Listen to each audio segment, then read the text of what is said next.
নমস্কার বন্ধুরা, বেঙ্গলি সিনে ডেলি গসিপে আপনাদের স্বাগত। আশা করি সবাই খুব ভালো আছেন, সুস্থ আছেন। টলিপাড়ার হট নায়কদের তালিকায় নাম আসে রণজয় বিষ্ণুর। সুঠাম চেহারা, উঁচু লম্বা গড়ন, টল ডার্ক হ্যান্ডসামের আদর্শ উদাহরণ।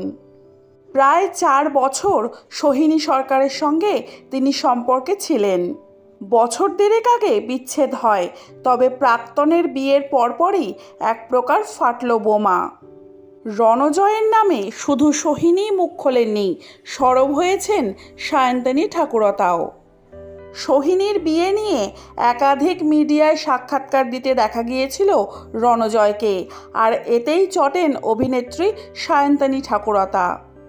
নাম না করে ফেসবুকে স্ট্যাটাসে লেখেন, প্রাক্তন প্রেমিকার বিয়ে হয়ে যাওয়ার পর সেটাকে নিয়ে পাবলিসিটি করতে খুব কম গুণী মানুষই পারেন। এরা হলো তারা যারা মৃত শবের পাশে শুয়েও ইন্টারভিউ দিতে পারেন, কারণ পাবলিক সিম্প্যাথি বাড়লে এদের ফলোয়ার্সও বাড়বে। তার সঙ্গে সুবিধা হবে নেক্সট গার্লফ্রেন্ড থুড়ি নতুন এটিএম কার্ড জোগাড় করতে। আসলে সোনার ডিম পাড়া মুরগি চলে গেলে খারাপ তো সকলেরই লাগে। আমার মনে হয় নতুন এটিএম কার্ড থেকে বোধহয় এখনও টাকা তোলা যায়নি। যাক, মেয়েরা সতর্কও থাকুন এইসব কালোজয়ী অভিনেতাদের থেকে, যারা পর্দাতে এবং বাস্তব জীবনে একসঙ্গে তাল মিলিয়ে অভিনয় করে যাচ্ছে। হায়রে নির্বোধ দর্শক। এদিকে সেই পোস্টে লাইক করে সহমত পোষণ করেছেন সোহিনী সরকার। এরপর এক সংবাদ মাধ্যমে মুখ খুলে জানান, 2020 থেকে 2021 সাল রণজয়ের হাতে কোনো কাজ ছিল না।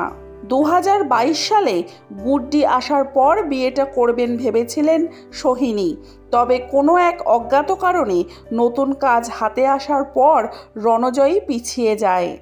সবাই যেভাবে ট্রোল করছে যে গায়ক শোভনকে পেয়ে তিনি রণজয়কে ছেড়েছেন, তা কখনোই ঠিক নয়।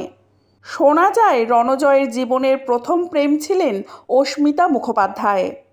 2009 থেকে 2010 সাল পর্যন্ত একসঙ্গে ছিলেন অস্মিতা আর রণজয়। সায়ন্তনী ঠাকুরতার সঙ্গে রণজয়ের সম্পর্ক ছিল প্রায় 3 বছরের। এই সম্পর্ক চলেছিল 2010 থেকে 2013 অবধি। 2013 সাল নাগাদ, অর্থাৎ সায়ন্তনীর সঙ্গে সম্পর্ক ভাঙার বছরই রণজয়ের নাম জড়ায় শিবাঙ্গী শর্মা নামক এক তরুণীর সঙ্গে। তবে প্রেমের মেয়াদ 1 বছরও ছিল না। 2015 সাল নাগাদ আবারও নতুন করে প্রেম আসে রণজয়ের জীবনে, আর এবার তা হলো প্রিয়াঙ্কা মণ্ডল। এবারও প্রায় 4 বছর চলে এই সম্পর্ক, তবে তা ভেঙে যায় 2018 সাল নাগাদ। এবারও প্রেম ভাঙার কারণ ছিল অজানা। এখানেই শেষ হয় না রণজয়ের প্রেমের কাহিনী। 2019 সাল নাগাদ রণজয়ের জীবনে আসে মডেল অন্তরা চৌধুরী।